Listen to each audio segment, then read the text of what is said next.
Shalom, selamat pagi. Mari awali hari ini dengan semangat baru dengan mendengarkan Renungan Pagi.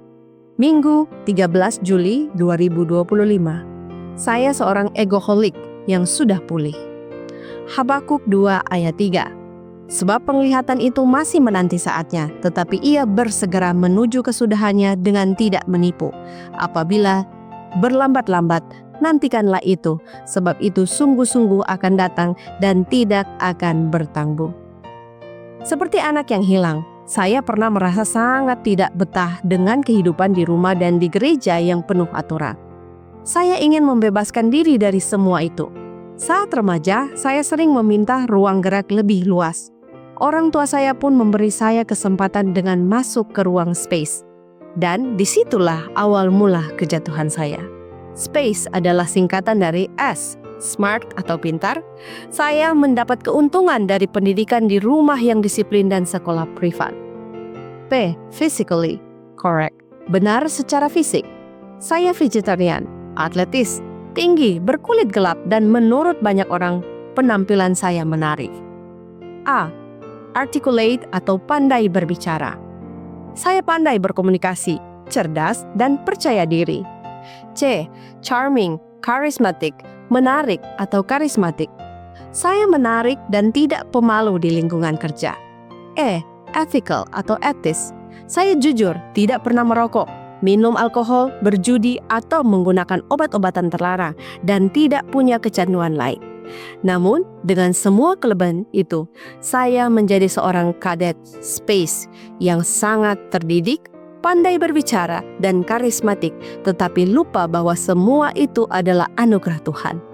Saya tidak mengakui peran Tuhan sebagai sang pemberi. Saya menjadi seorang egoholik. Egoholism adalah kecenderungan untuk bertindak atau beraksi secara berlebihan karena merasa diri kurang.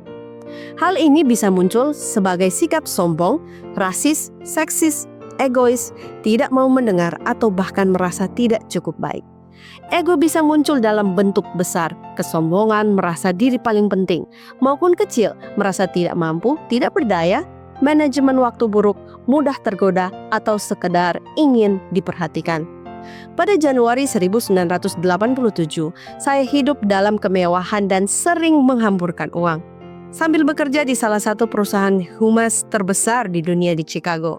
Namun, semuanya berubah ketika hidup saya hancur. Dan saya kembali mencari Tuhan lewat buku Alkitab Pemulih Hidup yang membahas perilaku adiktif para tokoh Alkitab. Saya sadar tanpa Tuhan semangat rohani saya hanya sebatas hembusan nafas saja. Di usia 40, saya akhirnya menikah. Istri saya, Elaine, dengan sabar membantu saya mengatasi sifat kasar saya. Namun, baru tahun 2001, saya benar-benar menyadari bahwa bakat bukanlah masalah utama, melainkan ego saya yang membuat saya kehilangan kontrak besar dan jatuh.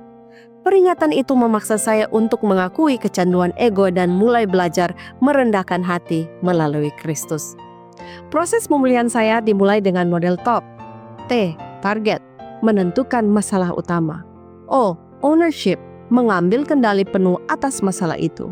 P, proceed, melangkah maju untuk mengubah masalah menjadi peluang. Saya terus berjuang melawan egoisme, penundaan, kesombongan, dan kurangnya keteraturan. Namun, saya kini sedang dalam proses pemulihan, dan itu terasa menyenangkan. Tuhan, tolong saya untuk mengakui sifat egoholik saya dan berjalan dengan rendah hati setiap hari bersamamu. Tim Alston. Kiranya renungan di pagi hari ini dapat menjadi kekuatan bagi kita semua dan menjadi perenungan kita sepanjang hari ini. Amin. Mari kita berdoa. Bapa kami dalam kerajaan sorga, terpujilah nama Tuhan. Kiranya berkat Tuhan di pagi hari ini boleh menjadi bagian kami melalui firman Tuhan di pagi hari ini. Kami membutuhkan kuasa tangan Tuhan untuk menjaga dan melindungi kami sepanjang hari ini. Inilah doa kami, dalam nama Yesus kami telah berdoa. Amin. Demikianlah renungan pagi hari ini. Silakan share video ini dan subscribe di channel Cornelius Media dan follow kami di Instagram dan Facebook @corneliusmedia. Tuhan memberkati kita semua dan sampai jumpa esok hari.